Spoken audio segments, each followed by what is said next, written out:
Bienvenue sur ma chaîne Docteur de l'âme. Il y a des moments où tu continues d'avancer, mais à l'intérieur de toi, quelque chose est déjà fatigué. Alors tu fais ce qu'il faut, je n'en doute pas. Tu avances, tu gères. Vu de l'extérieur, tout va bien. Parce que ton entourage ne voit pas, on va dire, ce mal-être que tu es en train de porter comme un sac à dos. Mais à l'intérieur, il y a cette fatigue, ce poids invisible, cette sensation de ne jamais vraiment décrocher. Et parfois, tu ne t'arrêtes pas. Alors, pas parce que tu en es capable, mais parce que tu ne sais plus justement comment t'arrêter. Aujourd'hui, on va parler du burn-out. Alors, pas comme un concept, parce que je sais que ça a été un nouveau mot qui a été employé à tort sur différentes situations, mais comme justement une réalité que beaucoup vivent en silence et surtout, comment éviter d'en arriver là. C'est un sujet qui me tient beaucoup à cœur parce que c'est quelque chose que j'ai vécu, ce burn-out, et aujourd'hui, j'ai envie de mettre une alerte, j'ai vraiment envie de mettre une réalité sur cette chose qui a été longtemps incomprise et qu'on a soudainement donné un nom et donné une importance, au point que ça en soit devenu un phénomène de mode. Alors, le burn-out, c'est pas quelque chose qui commence quand tout s'effondre, d'accord? Le burn-out, ce n'est pas le moment où tu craques, c'est tout ce qui se passe avant, en fait. C'est les fois où tu ignores justement ta fatigue, les moments où tu te dis ça ira alors qu'en fait ça n'ira pas. Et ça peut être aussi les journées où tu continues en fait sans faire de pause parce que tu sais que si tu te poses, tu ne te relèveras pas. Et c'est aussi les émotions que en fait tu repousses parce que en fait quand tu fais ça, c'est pour te protéger parce que tu sais que si tu laisses ces choses venir, tu vois, si tu laisses la fatigue, si justement tu ne te dis pas à toi-même que les choses vont aller, même si, parce qu'au fond tu sais qu'au fond de toi, si tu fais cette pause, si tu prends le temps de t'écouter, tes émotions, et ben tout va ressortir. Et en fait, c'est une action de je repousse pour me protéger de ne pas ressentir. Le burn-out commence quand tu t'habitues à ne plus t'écouter. Et le plus difficile, c'est que souvent, les personnes qui font un burn-out sont celles qui tiennent le plus longtemps, qui s'accrochent. Et c'est quelque chose que j'ai vécu et c'est vrai qu'aujourd'hui, pour moi, ça prend tout son sens parce que pour moi, je savais que c'était un réel burn-out. J'avais entendu des personnes en parler, mais les personnes me parlaient d'un burn-out. Ouais, là, j'en peux plus. Mais en fait, c'était juste, je suis fatiguée, j'ai pas assez bien dormi, je suis en burn-out. Parce que elle se couchait à 3h du matin pendant une semaine, elle s'est dit, j'en peux plus. Non, c'est pas ça le burn-out. Parce que moi, quand je l'ai vécu, j'ai senti que j'étais fatiguée, mais c'était pas ce qu'elle disait et je me retrouvais pas dedans. D'accord? Et en fait, c'est pas genre une histoire d'une semaine. C'est quelque chose que tu vis sur du long terme parce que tu t'accroches justement à survivre, mais que cette survie, elle vient elle vient te mettre en difficulté sur ta vie en général, sur tes ressentis, sur tes émotions, sur ton corps physique, sur ton mental, sur toutes ces choses-là. Et en fait, les personnes qui font un burn-out, c'est des personnes qui ont tenu depuis 2-3 mois à ne pas ralentir, à ne pas ressentir et à pas s'écouter. Et en fait, pourquoi ça touche que ces personnes-là? Parce que c'est celles qui sont plus fortes finalement, qui ne baissent pas les bras. Et ça tombe sur des personnes fortes, sur des personnes responsables, sur des personnes engagées qui, en fait, ne se voient pas de lâcher, ne voient pas d'abandonner et de tenir bon parce que elles se disent que c'est pas possible, elles ne peuvent pas parce qu'elles tiennent tellement à ce qu'elles sont en train de faire, tellement à leur boulot, tellement à leurs copines, tellement à leur famille, qu'en fait, elles ne se voient pas abandonnées. Et en fait, elles tiennent. Alors peut-être que tu te reconnais là-dedans, parce que tu peux te sentir, quand tu te lèves, déjà fatigué. Tu regardes ta journée, ce que tu vas faire, et tu te sens déjà submergé par cette journée. Mais tu continues. Tu réponds, tu fais, tu avances. Et à un moment, tu ne ressens plus vraiment de plaisir. Tu fais les choses machinalement parce que tu dois les faire, parce que ça doit avancer, d'accord? Tu dois répondre aux demandes, aux attentes de chacun. C'est comme une sorte de mode automatique, et le pire dans tout ça, c'est que tu peux culpabiliser de ne pas en avoir fait assez, en te disant parce que je me sens pas bien, il faut que je donne plus, et le plus n'a pas été bon pour toi. Ce n'était pas assez. Alors qu'en fait, tu es déjà épuisé. En fait, déjà, ce que tu as donné, c'est déjà assez. Mais de ton point de vue, j'en ai pas fait assez. Alors, les signaux subtils qu'on ignore souvent dans ce burn-out, parce que avant le burn-out, ton corps te parle. Et je sais que parfois, on a du mal à écouter son corps, à écouter son physique. Alors, c'est encore plus dur d'écouter son corps que d'écouter ses émotions. Mais ton corps parle. Mais pas toujours fort. C'est pour ça que c'est encore plus difficile de l'entendre, parce que c'est assez subtil. Tu es fatigué, mais tu vois, tu continues et tu n'as plus envie, mais tu te forces à le faire parce que tu culpabilises du fait de te dire ouais, c'est moi, je suis pas motivée, j'ai le droit de pas avoir envie, mais les autres n'ont pas à subir ce manque d'envie actuel, tu vois. Même tu es irritable, mais tu vois, tu minimises. Tu dis parce que j'ai pas assez dormi, parce que je me suis couché tard, parce que l'autre il a bu mon café, parce que j'ai pas mangé à l'heure, parce que voilà, tu te dis tu es irritable, mais tu minimises la chose parce que tu donnes une raison valable au fait que tu sois irritable. Et aussi, tu perds ta concentration. Des fois, tu oublies plus facilement peut-être des détails, d'accord, des rendez-vous, même des mots. Tu perds ta concentration.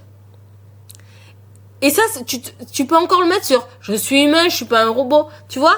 Parce que tout ça, ça reste des choses assez subtiles et t'arrives pas à dire que c'est un message. Et le plus lourd de tout ça, c'est quand tu te sens vide. Mais que malgré que tu te sens vide, tu avances quand même. Alors le problème, ce n'est pas les signaux, même si ils sont subtils, c'est qu'en fait, on apprend à les ignorer. Parce qu'à chaque fois, on a toujours trouvé une solution au problème. Si je ressens ça, c'est parce que ça. Et en fait, j'ai envie de dire que c'est naturel, j'ai envie de dire que beaucoup de gens le font, et c'est pour ça que je veux en parler, parce que pour moi c'est important, parce que vivre un burn-out, c'est dur de s'en relever. Il faut avoir cette force, parce que quand tu ignores justement cette phase des signaux, cette phase justement de démarrage du burn-out, c'est là que tu creuses un peu ton trou. Et plus le trou est profond, plus tu as du mal à t'en sortir. Donc vraiment, j'ai vraiment envie de mettre le doigt sur le burn-out, parce que c'est quelque chose qui n'est pas forcément facile à vivre au quotidien, rien que pour sa charge mentale, aussi pour sa charge physique, mais aussi pour notre environnement et pour notre quotidien. Alors, pourquoi on s'épuise dans le burn-out ? En fait, on ne s'épuise pas par hasard. On s'épuise parce que on veut être à la hauteur de ce qu'on attend de nous. On a peur de décevoir notre famille, peut-être notre environnement professionnel, peut-être même nos amis, et du coup, on a envie de donner autant parce qu'ils n'ont pas à payer le fruit de nos déboires, on va dire. On s'épuise aussi parce que on associe notre valeur à ce qu'on produit. D'accord? Parce que on se dit, je peux pas me permettre de faire peu aujourd'hui, même si je me sens pas bien, parce que si je fais pas ce qu'on attend de moi, ma valeur baisse. On veut, en fait, c'est aussi dû aux normes sociales. Hein. Quand on fait pas notre boulot à 100%, ben il y a du jugement, il y a des regards, il y a des critiques.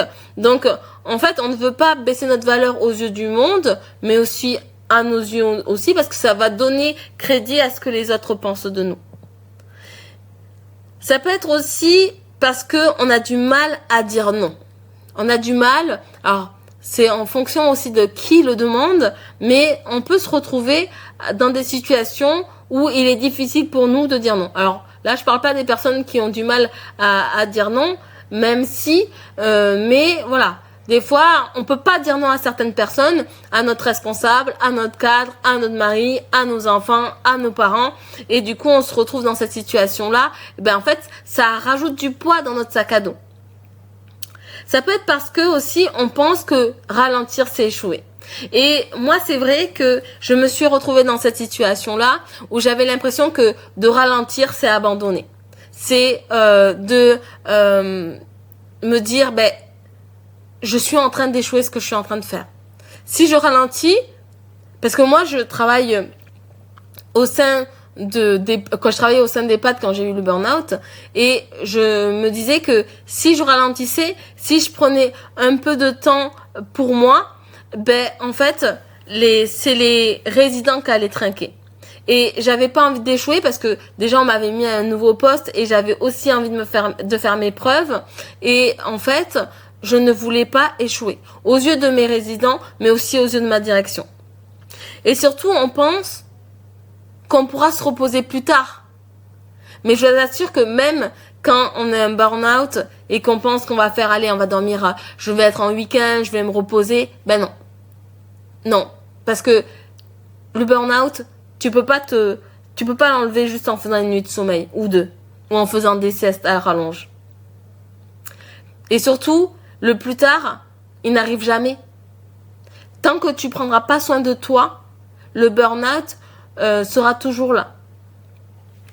Et tu pourras jamais te reposer parce que ça sera toujours là, parce que tu ne t'écouteras toujours pas.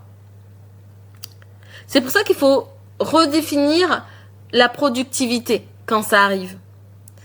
Et si, en fait, la vraie productivité, ce n'était pas d'en faire plus, mais de durer dans le temps. De se dire, je vais pas tout donner aujourd'hui. Vous voyez, c'est un peu comme une course de voiture ou une course tout court en marathon. Si tu as déjà fait un marathon, tu sais que tu vas pas tout donner dans les premières minutes. Tu vas faire progressivement, tu vas augmenter la cadence. Tu vas pas tout donner d'un coup pour te cramer et après arriver au 5e kilomètre te dire, bah écoute, je peux plus, tu vois. En fait, une productivité saine, bon, déjà, c'est respecter son énergie. D'accord? C'est aussi inclure des pauses nécessaires. Accepter aussi ses limites et les limites. S'adapter aussi à ton état intérieur. Parce que sinon, tu gagnes en efficacité, mais à court terme. Tu vois, repense à ce marathon-là, aux coureurs marathoniens. Tu vois, tu gagnes en efficacité à court terme, mais tu te perds à long terme. Alors, je vais te donner les clés concrètes pour éviter justement le burn-out. Je vais te donner 5 clés. La première, c'est déjà écouter avant de craquer.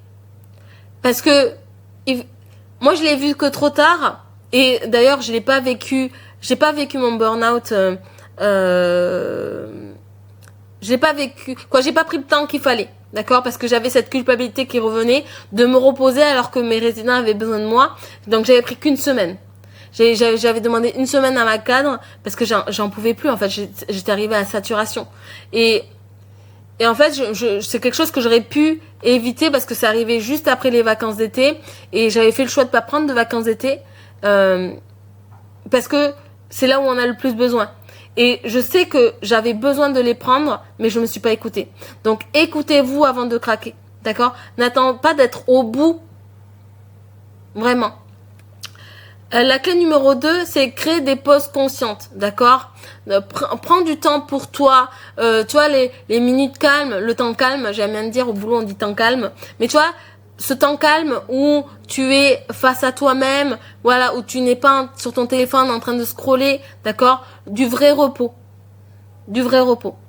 La clé numéro 3, c'est réduire au lieu d'ajouter. Alors je sais que c'est difficile, surtout si tu es une personne un peu comme moi, où t'aimes bien être dans l'action.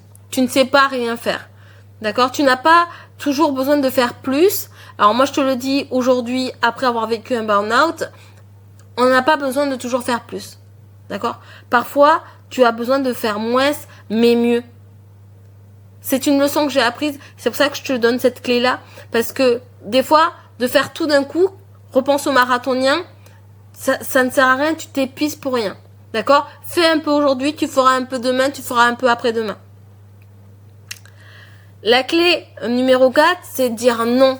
Quand vous vous sentez pas capable, fatigué ou voilà, personne ne vous en voudra jamais de prendre soin de vous, d'accord? Si les personnes vous en veulent, c'est que c'est pas forcément des bonnes personnes pour vous, d'accord? Parce que on dit jamais la mauvaise chose à la bonne personne et c'est pas parce que tu dis non à quelqu'un qu'elle ne va plus t'aimer. Si elle ne t'aime plus à cause de ce non, ben écoute, déjà t'en apprends déjà un petit peu plus sur la personne que tu as en face de toi, d'accord?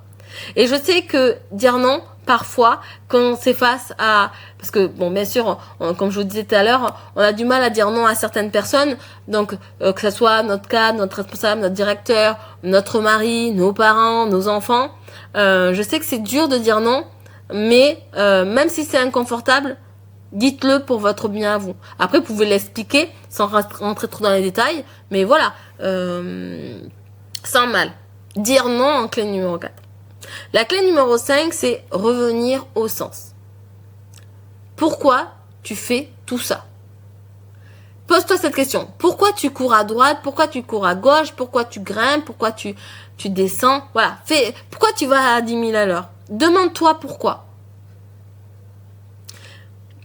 Parce que, tu vois, ces 5 clés, il faut savoir que sans sens, l'effort devient vide.